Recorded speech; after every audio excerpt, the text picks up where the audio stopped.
여호수아 15장은 유다 지파가 그 가족대로 분배받은 땅에 대한 기록입니다. 세부적으로는 1절부터 12절까지 해서 유다 지파가 분배받은 땅의 경계를, 유다 지파가 어디서부터 어디까지를 분배받았는지에 대한 이야기를 우리에게 들려줍니다. 그리고 13절부터는 유다 지파 중 갈렙의 가족 이야기가 삽입되어 있고요. 그리고 이후로 20절부터 유다 지파가 분배받은 성읍 120개의 이름이 낱낱이 기록되어 있습니다. 그리고 마지막 절 63절에는 유다 지파의 실패의 이야기가 마치 부럭처럼 이렇게 살며시 덧붙여져 있는 것을 보게 되어질 겁니다. 우리는 오늘과 다음 주 두 번에 걸쳐서 도합 세 가지 이야기를 나누려고 합니다. 첫 번째 이야기는 유다 지파가 분배받은 땅에 대한 이야기. 그 부분은 우리가 오늘 다루게 될 거고요. 다음 주에는 갈렙 가족의 이야기, 그리고 유다 지파의 실패 이야기. 이 두 가지를 중심으로 말씀을 나누게 될 겁니다. 오늘은 첫 번째 유다 지파가 분배받은 땅에 대한 이야기를 중심으로 말씀을 나누려고 합니다. 자, 1절입니다. 다시 한번 읽어볼게요. 1절 시작. 또 유다 자손의 지파가 그들의 가족대로 제비 뽑은 땅의 남쪽으로는 에돔 경계에 이르고 또 남쪽 끝은 신광야까지라. 물론 여기 신광야는 애굽을 나와서 도착했던 그 신광야가 아닙니다. 영어가 스페링이 다른 진광야라고 원래 읽어야 되는데 우리말로 신광야를 했는데 진광야라는 전혀 다른 지역입니다. 알아두시고요. 자, 본격적으로 지파별로 제비를 뽑아 땅을 분배하기 시작합니다. 사실 우리를 포함한 이 시대 성경의 독자들의 입장에서 보면 이스라엘 공동체가 지파별로 기업을 분배하는 이 과정이 사실은 굉장히 지루하게 느껴질 수 있습니다. 15장뿐 아니라 16장, 17장, 18장, 19장 계속해서 땅을 나누는 이야기가 기록되어 있거든요. 그것도 잘 알지도 못하는, 제대로 발음하기조차 힘든 지명들, 성읍들의 이름이 계속해서 반복됩니다. 우리에게 굉장히 지루하게 그 성읍들이, 그 지명들이 우리에게 무슨 상관이 있어 할 정도로 굉장히 지루하게 느껴질 수 있습니다. 그런데 이스라엘의 입장에서 한번 생각해 보십시오. 우리에게는 그들의 땅 분배하는 게 굉장히 지루하게 느껴지겠지만 그들의 입장에서 생각해 보면 땅을 분배하는 이 과정은 그들에게는 엄청난 사건이었을 겁니다. 드디어, 말 그대로 드디어 땅을 분배하기 시작한 겁니다. 드디어 땅을 소유하게 된 겁니다. 제가 드디어라고 거듭 말씀드립니다. 왜 드디어라고 말씀을 드렸을까요? 이 드디어라는 이 표현 속에는 오랜 기간 동안 기다리고 또 기다려 왔음을 표현하고 있는 겁니다. 그렇습니다. 이스라엘 공동체는요, 아주 오래전부터 땅을 소유하게 되기를 기다리고 또 기다렸던 겁니다. 자신의 땅을 갖기 위해서. 창세기 12장 1절 말씀 보십시오. 같이 읽겠습니다. 시작. 여호와께서 아브라함에게 이르시되 너는 너의 고향과 친척과 아버지의 집을 떠나 내가 내게 보여줄 땅으로 가라. 땅에 대한 말씀하시고 또 15장 7절 말씀 읽겠습니다.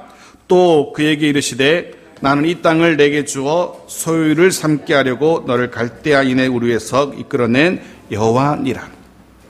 하나님께서 아브라함에게 땅에 대해서 말씀하시고 거기서 이끌어내셨어요. 이유가 뭐라고요? 땅을 내게 주어 소유로 삼게 하시려고.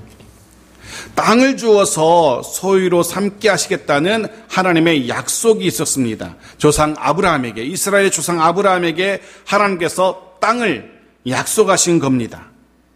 이후로 이스라엘 민족은 하나님께서 조상 아브라함에게 약속하셨던 땅에 대한 이 약속이 언제나 성취될까 하면서 그 성취만을 기다렸던 겁니다. 그리고 드디어 애굽에서 430년의 노예 생활이 지난 후, 광야에서 40년의 방랑의 시간이 지난 후, 그리고 가나안에서 7년이라는 정복 전쟁이 끝난 후 근 500년이라는 기다림 끝에 드디어 그 땅에 대한 약속이, 아브라함이 하셨던 그 땅에 대한 약속이 자그마치 500년이라는 기다림 끝에 드디어 성취되는 그 현장에 서 있게 된 겁니다. 상상해 보십시오. 500년을 기다려서 드디어 땅을 갖게 되었구나. 그런 설렘을 가지고 그 앞에 서 있는 겁니다. 물론 정확히 표현하자면 아직까지 완벽하게 성취된 건 아닙니다. 비유로 하자면 약속나무라는 한 나무에 이제 막 싹이 돋아나기 시작했다라고 말해야 정확할 겁니다. 왜냐하면 여전히 그 땅에는 가나안의 원주민들이 곳곳에 남아 있었기 때문입니다. 하지만 100% 완벽하게 완성되었다라고 말할 수는 없을지라도 땅 분배가 시작되었다는 이 사건은 이제 내가 곧 땅을 소유하게 될 것이라는 땅 소유를 알려주는 분명한 신호였던 겁니다. 마치 나무에 싹이 나면 꽃이 필 것이고 열매가 맺히겠구나 알 수 있듯이 기업 분배를 시작하는 이 제비뽑기는 약속이 드디어 성취되기 시작했구나. 드디어 우리도 땅을 갖게 되기 시작했구나. 는 것을 알 수 있는 엄청난 사건입니다. 땅 분배는 온 이스라엘이 그 수백 년 동안 기다리고 또 기다렸던 약속의 성취였던 겁니다. 그들이 얼마나 감격했을지 충분히 짐작이 되실 겁니다. 500년 동안 기다렸던 기다림의 성취입니다. 우리에게는 단지 지루하게 여겨지는 제비뽑기의 과정일 수도 있지만 이스라엘 민족 그들에게는 땅 분배를 위한 이 제비뽑기는 말 그대로 감격과 감동의 시간이었을 겁니다. 말씀을 묵상하면서 그런 생각을 해보게 되었습니다. 우리에게도 기도하면서 또 기다리고 또 기다리는 하나님의 은혜의 약속들 있을 겁니다. 그 약속들이 성취되는 그 감격, 그 감동 누리게 되는 날이 속히 왔으면 좋겠다라는 그런 생각을 해보았습니다. 저 개인적으로도 가정적으로 또 교회적으로 늘 오래전부터 기도하는 기도의 제목들이 있습니다. 아마 여러분도 마찬가지일 겁니다. 여러분의 가정을 위하여, 생업을 위하여, 또 교회로 해서 기도하는 기도의 제목들이 있을 겁니다. 그런 기도의 내용들이 성취되는 그런 은혜, 그런 복, 그것이 우리의 가정과 교회 가운데 속히 임하게 되어지기를 주의 이름으로 축원합니다. 자, 이 엄청난 감격, 감동, 누가 가장 먼저 맛보게 됩니까? 누가 제일 먼저 이 제비를 뽑게 되었습니까? 유다 지파였습니다. 자, 질문해 보겠습니다. 왜 유다 지파가 제일 먼저 제비를 뽑았을까? 어떤 기준으로 유다 지파가 제비를 뽑게 되었을까? 제일 먼저 제비를 뽑게 되었을까? 그런 생각 해보게 됩니다. 어떤 기준에 의해서 유다가 제일 먼저 나왔을까? 왜 유다가 처음일까? 이런 생각을 해보게 됩니다. 그런데 한 번 더 생각해보면 사실 제비 뽑기라는, 제비를 뽑는다는 이 방식이 사실 먼저 뽑는다고 딱히 좋은 것도 없을 겁니다. 그죠? 제비 뽑아서 뭐 꽝이 나올 수도 있는 거지 않습니까? 나중에 뽑았는데 가장 좋은 게 나올 수도 있지 않습니까? 그래서 먼저 뽑는다고 늘 좋은 것만도 아니고 나중에 뽑는다고 나쁜 것만도 아닌 방식이 제비 뽑기입니다. 하지만 말씀드린 것처럼 이 제비 뽑기는 이스라엘 민족에게는 그 자체로 의미가 있는 겁니다. 땅 분배의 감격과 감동을 누리는 순간이거든요. 그 감동을 왜 하필이면, 그 감격을 왜 하필이면 유다가 가장 먼저 누리게 되었을까는 거지요. 그런 생각을 해보게 됩니다. 그래서 제일 먼저 든 생각은 이스라엘은 이렇게 지파별로 이렇게 순서가 있으니까 유다 지파가 제일 장자 지파라서 혹시 그랬을까? 라는 생각을 해봅니다. 우리나라도 그렇지만 유다라는 이스라엘은 더더욱 장자 우대의 관습이 진하게 남아있는 나라거든요. 우리나라도 아직까지 장자에 대한 우대가 있지 않습니까? 그보다 더 장자를 우대하는 나라가 이 이스라엘이거든요. 충분히 장자면 제일 먼저 뽑을 수 있겠다라는 생각하는데 실제로 유다는 장자 지파가 아닙니다. 서열상 장자 지파는 르우벤 지파예요. 그래서 장자라서 유다가 뽑는 건 아닌 것 같아요. 그 다음 생각할 수 있는 것. 그러면 가나안 정복에서 제일 큰 공을 세운 지파일까? 충분히 일리가 있는 가능한 경우라고 생각됩니다.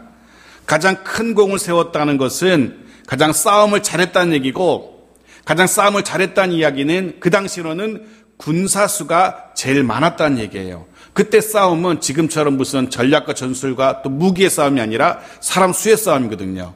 유다 지파가 가장 싸움을 잘했다는 건 가장 수가 많았다는 것. 충분히 가능한 이야기입니다. 실제로 민수기 26장을 보면요. 요단강을 앞에 두고 모세가 각 지파별로 군사를 착출합니다. 너희 지파에서는 몇 명 나올 수 있어. 너희 지파에서는 몇 명 싸울 수 있어. 그래서 20세 이상으로 싸울 수 있는 군사의 수를 세워요. 그때 유다 지파의 군사의 수가 몇만 명이냐면 7만 6,500명이었어요. 기억해 두십시오. 유다 지파 군사의 수가 7만 6,500명. 근데 그 민수기 26장에 보면 다른 지파들의 숫자도 다 나와요. 예를 들면 나머지 지파 르우벤 지파는 장자 지파인데 43,730명. 그 다음 시므온 지파 22,200명. 턱도 없이 쫓기로. 이사갈 지파 64,300. 스불론 65,500. 에브라임 32,500. 므낫세 52,700. 베냐민 45,600. 단 64,400. 아셀 지파는 53,400. 납달리 지파는 45,400. 단 한 지파도 7만을 넘어서는 지파가 단 한 지파도 없습니다. 심지어는 시므온 같은 지파는 22,000명밖에 안 돼요. 3분의 1도 채 안 됩니다. 유다 지파가 압도적으로 많은 군사를 거느리고 있었던 겁니다. 그러니 그 압도적으로 많은 군대를 거느린 유다 지파가 에헴 하면서 내가 먼저 제비 뽑을게, 이 감동, 이 감격 내가 누려야지 라고 하더라도 아무 지파도 단 한마디도 할 수 없을 정도로 힘이 센 지파가 유다 지파예요. 그러니 성경에는 안 나오지만 유다 지파가 제일 먼저, 그런 이유로 제일 먼저 뽑았다라고도 생각할 수 있을 겁니다. 과연 그런 이유로 유다 지파가 제일 먼저 제비를 뽑고 있는 것인지, 왜 유다 지파가 가장 먼저 제비를 뽑고 있는지 그 이유를 찾아보는 게 굉장히 중요합니다. 그리고 그 해답을 찾을 수 있는 본문이 있습니다. 저 앞에 창세기 49장으로 돌아가면 거기에 대한 해답이 나오죠. 49장 8절부터 10절까지입니다. 같이 읽어볼까요? 시작. 유다야, 너는 내 형제의 찬송이 될지라. 내 손이 내 원수의 목을 잡을 것이요 내 아버지의 아들들이 내 앞에 절하리로다. 유다는 사자 새끼로다. 내 아들아, 너는 움킨 것을 찢고 올라갔도다. 그가 엎드리고 웅크림이 숫사자 같고 암사자 같으니 누가 그를 범할 수 있으랴. 규가 유다를 떠나지 아니하며 통치자의 지팡이가 그 발 사이에서 떠나지 아니하기를 실로가 오시기까지 이르리니 그에게 모든 백성이 복종하리로다. 어찌 보면 이스라엘의 시작이라 할 수 있는 야곱의 유언입니다. 12지파를 향한 야곱의 아버지 야곱의 유언이었습니다. 유다를 위해서 이렇게 유언하고 있어요. 형제의 찬송이 될 것이며. 유다라는 이름 자체가 찬송이라는 의미거든요. 형제의 찬송이 될 것이며 내 아버지의 아들들이 너에게, 유다에게 절할 거라고 유언을 남겼습니다. 예언과 같은 유언을 남겼습니다. 자, 들어보십시오. 형제의 찬송이 될 것이고 형제들이 너의 발 앞에 엎드리게 절하게 될 것이라 라고. 지금 야곱이 유언하고 있는 것이 무엇을 의미하고 있는 겁니까? 혈통적으로는, 인간의 서열적으로는 유다가 장자가 아니었지만 실제적으로는 모든 지파가 그 앞에 무릎을 꿇게 되어지는, 즉 유다가 실제적인 영적 장자로 인정받고 있는 겁니다. 야곱은 지금 넷째 아들인 유다에게 장자의 권리를 계승하고 있는 겁니다. 왜 그렇게 되었을까요? 장자 르우벤이 있었는데, 시므온과 레위가 더 형이었는데 장자 르우벤은 야곱이 그렇게 이야기하죠. 아비의 침상에, 아버지의 침상에 올라가 더럽혔다라고. 그 일로 인하여서 장자의 자리를 잃게 됩니다. 아버지 야곱의 첩 비라를 범한 일을 말합니다. 그 다음 시몬과 레위, 그들은 자신의 그 혈기, 그 분노로 사람을 무참하게 죽인 일로 장자의 권리를 또한 박탈당합니다. 여동생 디나의 일로 하몰 족속을 무참하게 몰살한 일을 말합니다. 해서 야곱은 장자의 권리를 네 번째 아들인 유다에게 계승하고 있는 겁니다. 그리고 그 이후로 모든 지파들이 유다를 장자처럼 대우합니다. 예를 들면 광야에서 행진할 때에 유다의 위치를 보십시오. 민수기 2장 9절입니다. 같이 읽죠. 시작. 유다 진영에 속한 군대로 계수된 군인의 총계는 18만 6,400명이라 그들은 제1대로 행진할지니라. 광야를 행진합니다. 누가 제일 먼저 제일 앞서서 행진합니까? 물론 이사갈과 스불론이 좌우에 포진되어 있지만 유다 지파가 중심이 되어서 그 지파가 제일 먼저 제일 앞서서 행진하고 있어요. 유다가 지금 장자로 인정받고 있는 겁니다. 행진을 멈추고 진을 칠 때도 마찬가지입니다. 민수기 2장 3절 말씀 같이 읽죠. 시작. 동방 해 돋는 쪽에 진칠 자는 그 진영별로 유다의 진영의 군기에 속한 자라. 유다 자손의 지휘관은 암미나답의 아들 나손이요. 동방 해 돋는 쪽은요, 하나님의 은혜가 떠오르는 쪽이라 그래서 가장 중요하게 여겨지는 쪽입니다. 그쪽에 누가 진을 칩니까? 유다 지파가 진을 치고 있는 겁니다. 뭘 알 수 있습니까? 유다 지파가 실제적인 이스라엘의 장자로 인정받고 있는 겁니다. 그것이 야곱의 유언이었기 때문에 그래요. 실제는 장자가 아닙니다. 하지만 장자처럼 대우를 받고 있어요. 그것이 아버지 야곱의 유언이었기 때문에. 제비 뽑을 때도 마찬가지입니다. 모두가 다 알고 있어요. 아무 이유 없어요. 장자로 인정받고 있는 유다가 제일 먼저 뽑는 것 너무나 당연하다고 알고 있는 겁니다. 왜? 야곱의 유언이었기 때문에. 다른 말로 하자면 하나님의 말씀이었기 때문에 그런 겁니다. 사람의 공로순도 아니었고요, 단순한 연장자순도 아니었습니다. 야곱의 유언에 따라, 하나님의 말씀에 따라. 당연히 야곱의 유언이 힘 있는 것이 그것이 하나님의 말씀이었기 때문에 그런 거지 않습니까? 그와 함께 하시던 하나님의 말씀이었기 때문에 그 하나님의 말씀대로 장자도 아닌 유다가 장자처럼 대우를 받고 있었고, 장자도 아닌 유다가 제일 먼저 이 엄청난 감격과 감동의 제비 뽑기에 제일 먼저 뽑고 있는 겁니다. 하나님의 말씀에 따라서. 저와 여러분의 삶의 가장 중요한 기준이 하나님의 말씀이 되기를 소원합니다. 수많은 세상의 기준들이 있습니다. 하지만 적어도 저와 여러분만큼은 하나님의 말씀이 삶의 가장 중요한 기준이 될 수 있기를 주의 이름으로 축원합니다. 하나님의 말씀을 따라. 또 한 가지 1절 말씀에서 발견할 수 있는 흥미로운 땅 분배 기준이 있습니다. 첫 번째는 지파별로였어요. 지파별로. 그래서 유다 지파가 제일 먼저 나왔고, 두 번째 기준이 있는데요, 그것이 바로 오늘 제목에도 나오지만 가족대로입니다. 가족대로. 무슨 의미일까요? 가족의 수가 많고 적음에 따라서 적절하게 땅이 분배됐다는 겁니다. 가족의 수는 엄청나게 많은데 분배된 땅은, 제비 뽑은 땅은 요만한 그런 일은 일어나지 않았다는 겁니다. 가족은 요만큼밖에 안 되는 땅을, 이만한 땅을 제비 뽑았다, 이런 일은 일어나지 않았다는 겁니다. 아니, 실제로는 딱 한 번 일어났어요. 실제로는 얼마 되지 않은, 물론 많긴 하지만 유다 지파가 사람이 많기도 했지만 그보다 이상이나 되는 훨씬 더 넓은 땅을 유다 지파가 받게 됐습니다.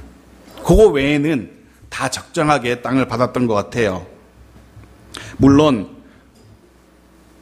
주관적으로 느낄 때 제 땅이 나보다 더 넓은데? 라는 생각 들 수는 있었을 겁니다. 그렇게 불평하는 지파들도 있었거든요. 하지만 가장 적절하게 땅을 분배합니다. 누가 그렇게 했냐 하면 하나님이 그렇게 하신 겁니다. 하나님께서 그 가족에 따라서 가장 적당하게 그 수에 맞게끔 땅을 분배하십니다. 하나님께서 그렇게 하신 겁니다. 이 말씀 속에서 우리는 이런 결론을 내리게 됩니다. 하나님께서 각 지파의 상황을, 그것도 각 가족의 상황과 형편을 알고 계셨구나라는 결론을 내리게 됩니다. 그러니까 거기에 맞게끔 땅을 분배하신 거죠. 제비를 뽑게 하셨고, 하나님은 이미 이스라엘 각 지파의 형편을, 그리고 각 가족의 상황을 알고 계셨습니다. 그리고 그 형편과 그 상황에 맞는 계획을 하나님이 가지고 계셨습니다. 기억하십시오. 하나님은 이스라엘의 가족별 그 상황과 형편을 아셨을 뿐만 아니라 저와 여러분들 한 사람 한 사람의 형편과 처지를 알고 계십니다. 우리의 가정과 일터와 교회를 너무나 잘 알고 계시는 하나님이십니다. 그리고 그 형편과 처지에 맞는 정확한 계획을 가지고 계신 하나님입니다. 그 계획대로 저와 여러분을, 우리의 가정과 일터와 교회를 이끄시는 하나님이심을 잊지 마십시오. 그러기에 이 절대적인 원칙이, 절대적인 기준이 있기에 우리 지금의 모습 때문에 낙심하거나 좌절하시면 안 되는 겁니다. 하나님은 더 큰 그림, 흔히들 빅피처라고 말하죠. 큰 그림을 가지고 계셔요. 지금 모습 때문에 보면서 낙심하거나 좌절하는 것은 우리 형편을 아시고 가장 선하게, 가장 적절하게 인도하시는 하나님을 향한 불신앙이 될 수 있기 때문에 그렇습니다. 다시 한번 말씀드립니다. 세상 누구보다 우리를 잘 아시는 하나님께서 우리를 가장 선하고 가장 복된 길로 인도하실 겁니다. 하나님의 그 인도하심을 신뢰하며 그 인도하신 대로 따라갈 수 있는 저와 여러분 모두가 되어주기를 주의 이름으로 또한 축원합니다. 자, 그렇게 유다 지파가 제일 먼저 제비를 뽑았습니다. 그리고 이후의 기록들은 그렇게 뽑은, 분배받은 땅에 대한 기록입니다. 우리 2절부터 4절까지만 같이 한번 읽어볼게요. 같이 읽겠습니다. 시작.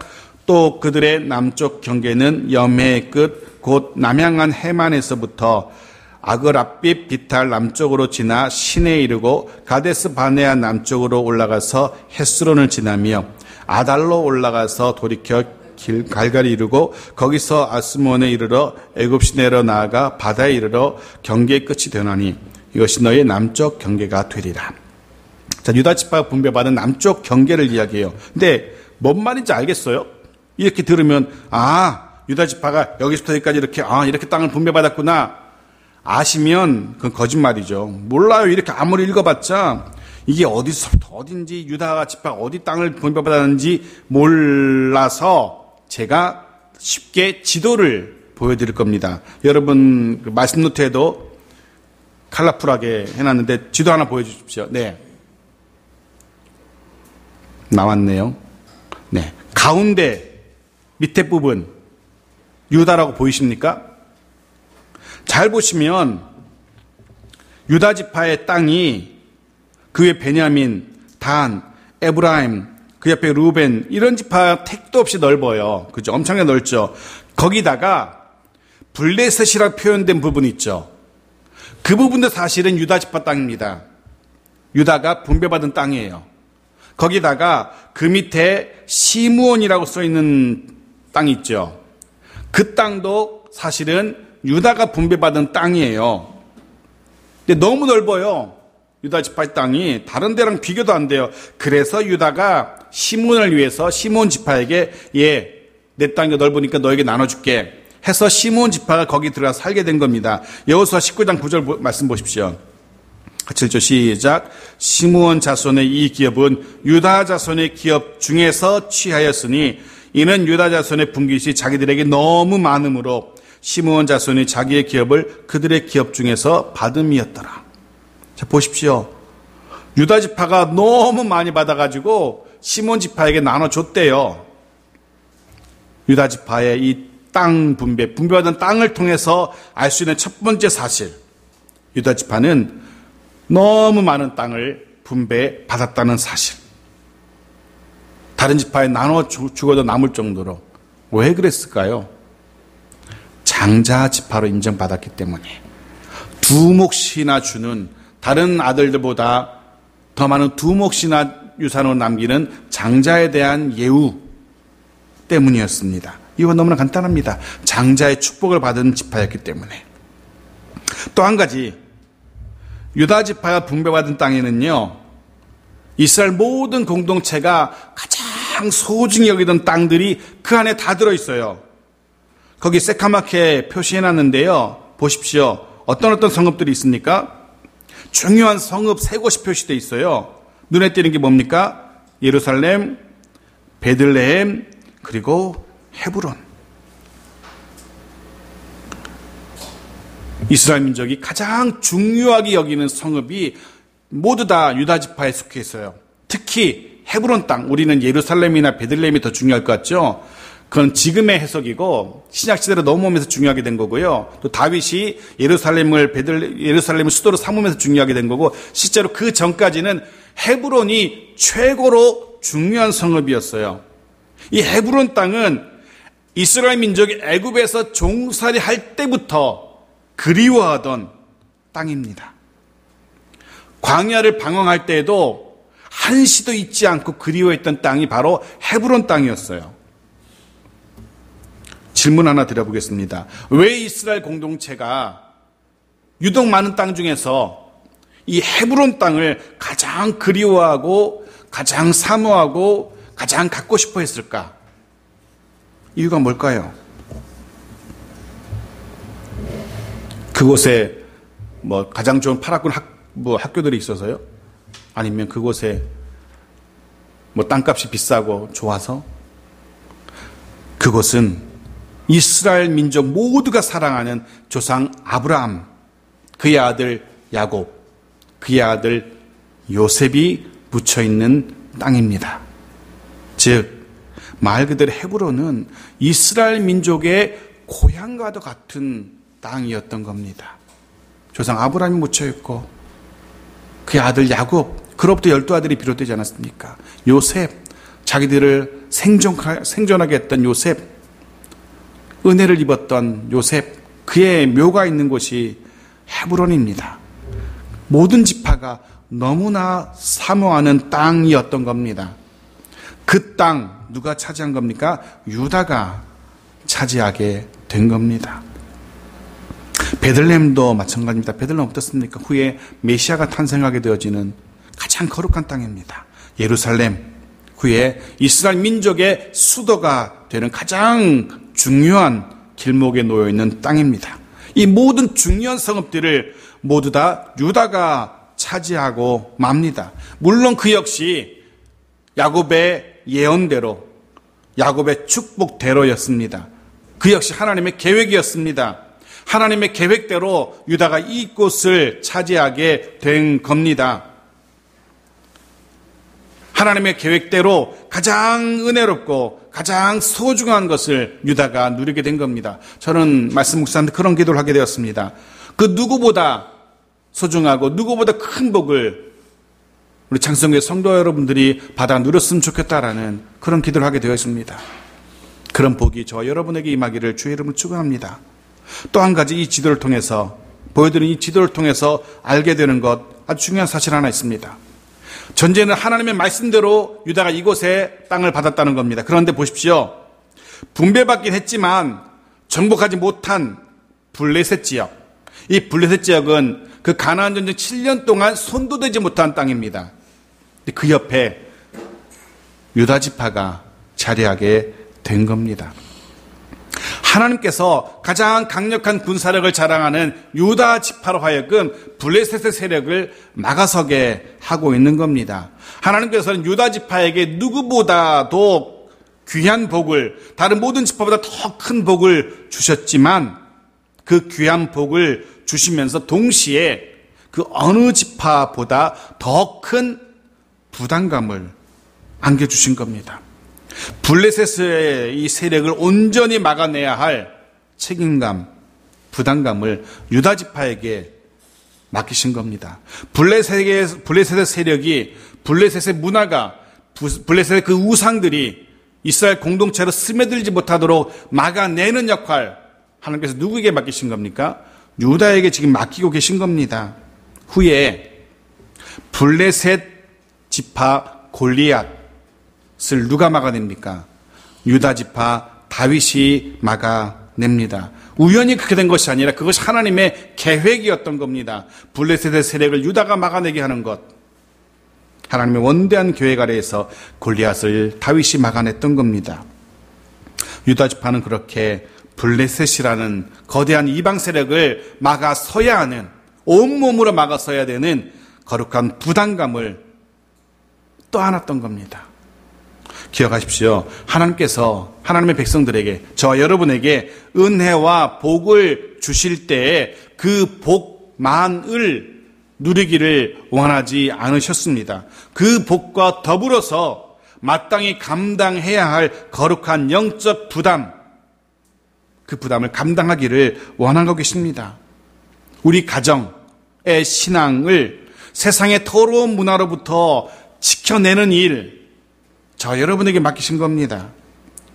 주의 몸된 교회의 신앙을 세상의 죄에 오염된 가치관으로부터 지켜내야 되는 그 부담, 그것을 저와 여러분에게 하나님께서 맡기신 겁니다. 잘 감당할 수 있기를 축원합니다. 그럴 때에 그 하나님이 맡기신 영적 거룩한 사명 잘 감당할 때 하나님은 더 큰 은혜와 더 큰 복을 분명히 주실 겁니다. 말씀 마칩니다. 오늘 우리는 우리 삶의 가장 중요한 기준 하나를 발견하게 되었습니다. 그것은 하나님의 말씀대로였습니다. 하나님의 말씀대로. 이것이, 이 기준이 저 여러분의 삶의 절대적인 유일한 기준이 되어지기를 소원합니다. 또 한 가지, 오늘 말씀을 통하여 우리는 우리의 처지와 형편을 너무나 잘 알고 계시는 하나님이심을 깨닫게 됩니다. 그러하기에 더 이상 염려하거나 걱정할 필요가 없다는 사실도 하나님 우리에게 위로하십니다. 우리를 너무나 잘 아는 주님이시기에 가장 선한 길로 저와 여러분을 인도하실 거라는 믿음 놓지 마십시오. 마지막으로 우리가 기억해야 될 사실, 하나님께서 저와 여러분에게, 우리 가정에, 우리 교회에 은혜와 복을 주셨다면 동시에 우리에게 감당해야만 하는 영적인 사명, 거룩한 부담도 주셨다는 사실. 가정을 위하여 여러분들이 하실 일이 있고, 이 연약한 교회를 위해서 우리가 마땅히 해야 할 거룩한 사명, 부담, 그것을 깨닫게 하시는 주님이십니다. 잘 감당할 수 있기를 다시 한번 주의 이름으로 축원합니다. 그를 통해 주님의 기쁨이 되어지는 우리 모두가 되어지기를 주의 이름으로 축원합니다. 아멘.